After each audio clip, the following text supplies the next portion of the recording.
Why are so many people out there dismayed at the fact that Cyberpunk 2077 is going to be a first-person RPG instead of a third-person role-playing game? Behind closed doors, CD Projekt Red showed a 60-minute demo to a bunch of industry professionals regarding Cyberpunk 2077, the first gameplay demo of this game. Yeah, it was scripted, and they did it behind closed doors, but still, industry professionals got their first look at this game, and one of the biggest things that they came away with, of course, which was the first thing they saw, was that the game is in first person. I am fairly confident that absolutely no one in this world actually thought that this was going to be the case. Of course we thought this game was going to be third person, and of course we thought it was going to be akin to The Witcher 3, at least in terms of how the game looked and how the game played, because it's from the same company, and really that's their only franchise thus far. Even CDPR themselves hinted at the fact that this game may be pretty similar to what they did in the past, but of course that was all washed away when we got our first look at this game.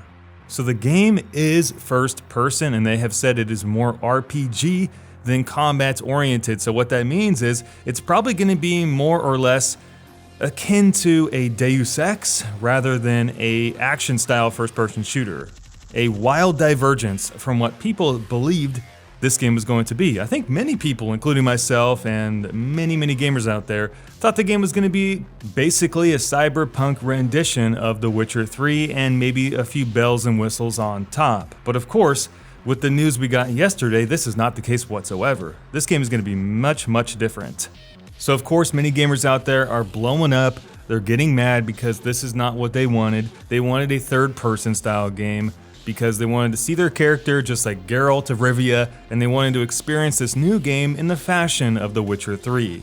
On one hand, this is a completely valid desire to want something in a new game that we've experienced in an old game, especially if it's from the same game maker and they're not really known for too many games. I mean, who wouldn't want that? That sounds awesome, but at the same time, it's also discrediting the creative possibilities of an amazing studio.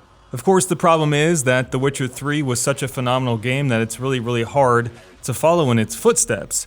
Do we replicate what we have done and just iterate on what we've already done to give people what they think they want, or do we innovate and try something new to expand our horizons and what we are capable of? And the latter is what they have chosen to do, and I think as gamers, we're always going to be divided in what we want and what we do not want from future games. But I think it's in everyone's best interest to allow game makers the ability to be as creative and innovative as possible, because it's these games out there that push the industry forward when game makers take chances, when they do stuff that's new, when they don't repeat and rehash and reuse. We're always going to have critiques, we're always going to have argumentation in this industry, we're always going to have conflict among ourselves and what we want from game makers, but in the end, why don't we just praise game makers for taking a chance? Like I said, I completely understand people who are maybe hesitant now, who wanted that third-person experience in the vein of The Witcher 3. However, I've got to put my foot down here and say, we've got to give CDPR the room to do stuff that's new and interesting. And if they just followed in the footsteps of The Witcher 3, did a third-person style cyberpunk game in that same fashion, what is the point of that? Sure, we might get a great game, but it would be a game that is reminiscent of memories we've had with another game. And I think the best games out there are the freshest and newest and most original ideas coming from game makers who are willing to take that chance.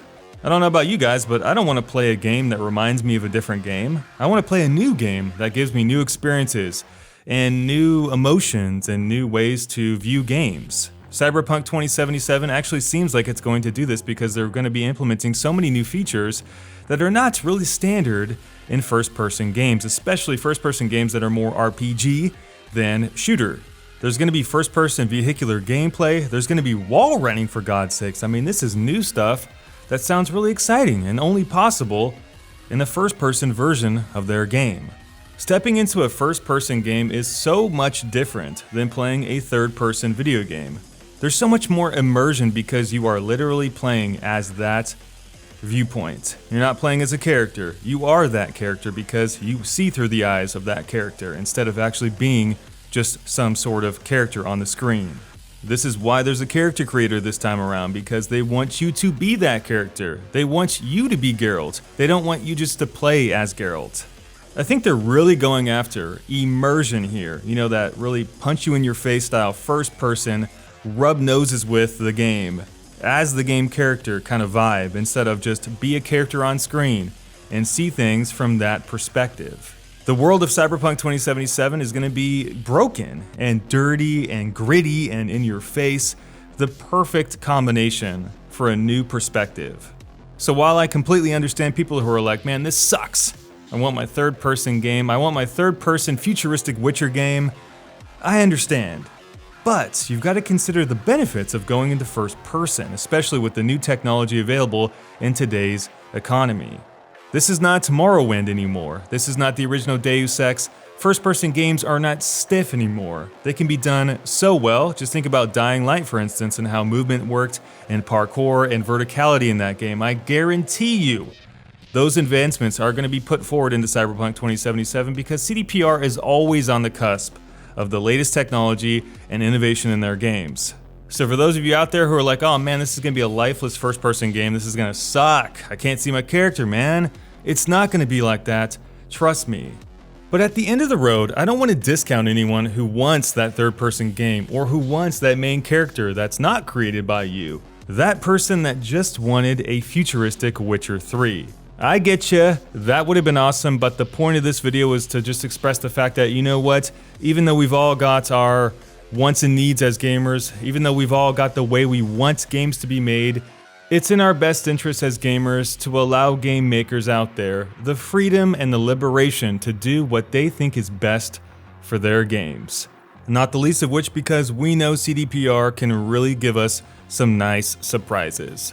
So there it is, guys. That's why gamers out there are kind of worried about this new direction for Cyberpunk 2077, but deep down I think it's a good thing and it's a good evolution for what could be probably the best game of 2019 if this game will ever come out.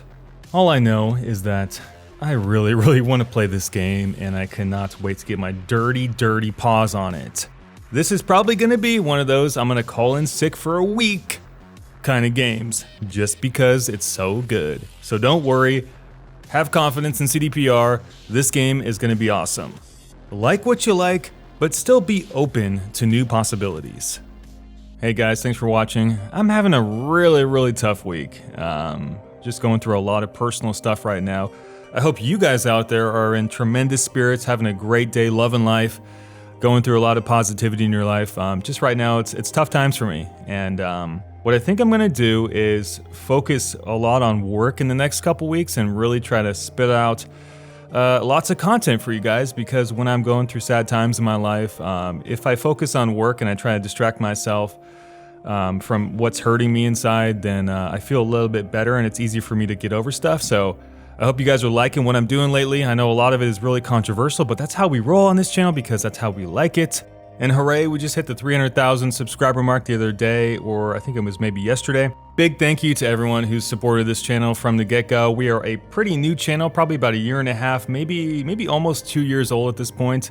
I've really evolved the way I've done work through the last couple months. I've really started to change things up. I'm feeling really good about direction for the channel. And it seems like a lot of you guys are really enjoying it too. So once again, thank you very much for anything you do for this channel. You like the videos, you subscribe, you support me on Patreon. All of that stuff is incredibly valuable to me and the growth of this channel. So whatever you can do for this channel, it's very much appreciated. Thank you very much. Have a great day, guys. We'll see you on our next video. Peace, love, and happiness. Until then, have a fantastic day.